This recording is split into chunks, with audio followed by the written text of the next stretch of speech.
پنجاب انتخابات فنڈ سے متعلق کیس کی سماعت ملتوی کر دی گئی۔ اٹارنی جنرل، وزارت خزانہ اور الیکشن کمیشن کے حکام چیمبر میں پیش ہوئے۔ اٹارنی جنرل منصور عثمان اوان نے عدالت میں دلائل دیے کہ وفاقی حکومت انتخابات کے لیے فنڈز کے اجراء میں بے بس ہے۔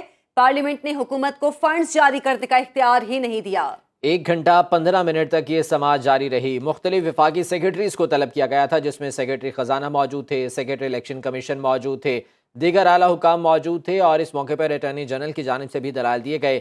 عدیل سرفراز ہمارے نمائندے اس وقت سپریم کورٹ کے باہر موجود ہیں، ان سے مزید جان لیتے ہیں۔ عدیل، کیا اپڈیٹس ہیں؟ تازہ ترین اطلاعات کیا ہیں؟ سماعت ملتوی کر دی گئی ہے، کیا حکم نامہ اس کا جاری کیا جائے گا؟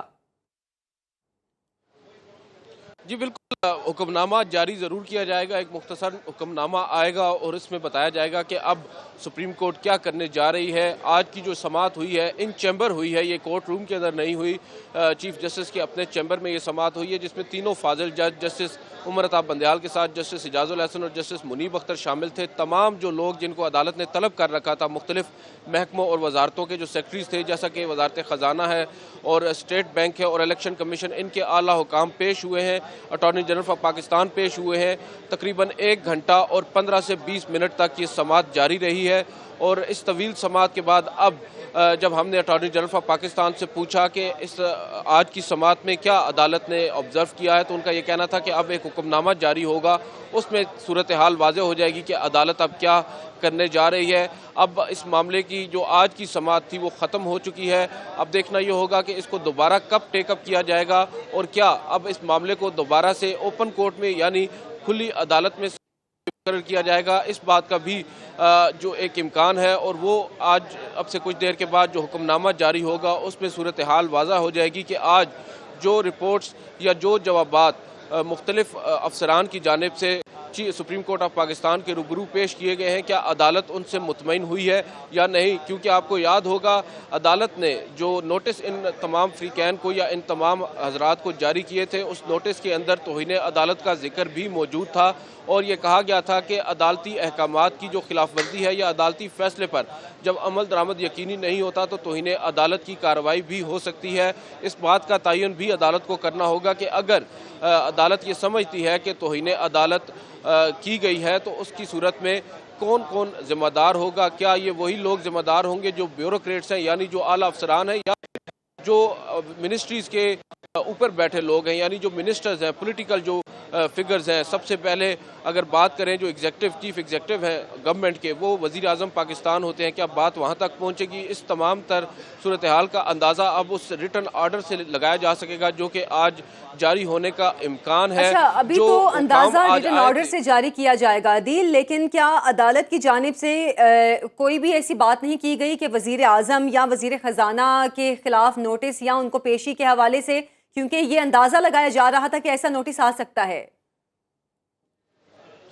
جی بالکل، ابھی بھی کیونکہ کیا سرائیاں ہو رہی ہیں، آج جو سماعت تھی وہ ان کیمرہ تھی، وہاں پر کوئی بھی غیر متعلقہ شخص اور میڈیا الاؤڈ نہیں تھا۔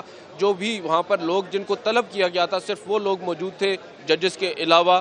ان کے درمیان جو کچھ بھی بات ہوئی ہے وہ ابھی تک ہمارے سامنے نہیں آئی۔ جو تفصیلی جو سماعت ہوئی ہے اس کے اندر کیا کچھ ہوا ہے، جو حکام آج سماعت کے دوران وہاں موجود تھے، جب سماعت سے بعد وہ چیمبر سے نکلے ہیں، ہم نے ان سے سوالات بھی کیے ہیں، ان سے پوچھنے بھی کوشش کی ہے، مگر وہ لوگ بھی بتانے سے قاصر نظر آئے ہیں اور گریز کیا ہے انہوں نے کسی بھی سوال کا جواب دینے سے۔ بہرحال اٹارنی جنرل آف پاکستان جو ہے ان کے چہرے کے تاثرات سے لگ یوں رہا تھا کہ شاید کوئی سخت آرڈر آ سکتا ہے چیف جسٹس آف پاکستان کی جانب سے۔ اب وہ سخت آرڈر کیا ہوگا یہ تو آرڈر آنے پر ہی معلوم ہوگا، مگر جو بھی صورتحال ہے اس سے سمجھ تو یہی آ رہا ہے کہ حکومت کے لیے شاید اب مشکلات میں اضافہ ہوگا۔ جو عدالتی آرڈر آئے گا اس میں کچھ سخت ڈائریکشنز بھی آ سکتی ہیں، مگر ابھی کچھ بھی کہنا قبل از وقت بھی ہوگا، کیونکہ ابھی عدالت نے جو آج کی سماعت ہوئی ہے، جو عدالت کے سامنے رپورٹس پیش کی گئی ہیں، جو جوابات دیے گئے ہیں، جو تعویلیں پیش کی گئی ہیں، حکومت کی جانب سے جو وجہ بتائی گئی ہے کہ حکومت بے بس ہے،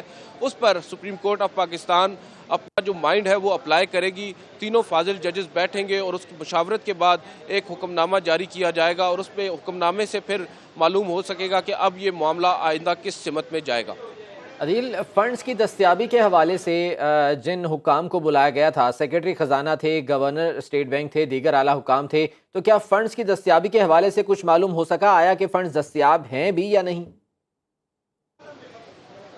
جی بالکل، فنڈز کی دستیابی کے حوالے سے ان کو بتایا گیا ہے کہ کیا وجہ ہوئی ہے، کیوں کر فنڈز نہیں فراہم کیے گئے، اور جو جہاں تک بات ہے حکومت کے پاس فنڈز ہونے کی، تو یہ تو کھلی عدالت میں جب سماعت ہوئی تھی اس وقت بھی اس بات کے اوپر کافی چرچا ہوئی تھی۔ آپ کو یاد ہوگا جسٹس منیب اختر کی جانب سے بار بار یہ استفسار کیا جاتا تھا کہ 21 ارب روپے ہیں، ان کی تو اتنی ویلیو نہیں ہے کہ آپ کے پاس اتنے خزانے میں نہیں ہے، جبکہ جو اس وقت خزانے کی بات ہو رہی تھی اس میں لگ بھگ 150 سے 200 ارب روپے ابھی تک موجود تھے حکومت کے پاس، جو خرچ کیے جا سکتے تھے۔ تو اس میں ابھی شاید حکومت جو سپریم کورٹ آف پاکستان ہے وہ ان تمام اداروں کو، جیسا کہ گورنر اسٹیٹ بینک کو بلایا گیا، ان کے ایک سینئر آفیشل کو بھی بلایا گیا، اور ساتھ ساتھ وزارت خزانہ کے سیکرٹری اور سینئر آفیشل کو بلایا گیا، ان کو پابند کر سکتی ہے اور ان کو یہ کہہ سکتی ہے کہ آپ فلاں فلاں جگہ سے پیسہ نکال کر الیکشنز کے لیے مختص کر دیں۔ اس طرح کی آبزرویشنز کھلی عدالت میں ججز دے چکے ہیں۔ اب جو انتظامیہ ہے یا جو بیوروکریسی ہے اس کو سمجھ نہیں وہ کیسے اس عدالتی ٹھیک ہے، تو اب حکم نامے کا انتظار ہے، دیکھنا یہ ہے کہ یہ حکم نامہ کب جاری ہوتا ہے اور اس سلسلے میں کیا ہدایات دی جاتی ہیں۔ عدیل سرفراز، بہت شکریہ، تفصیلات سے آگاہ کر رہے تھے۔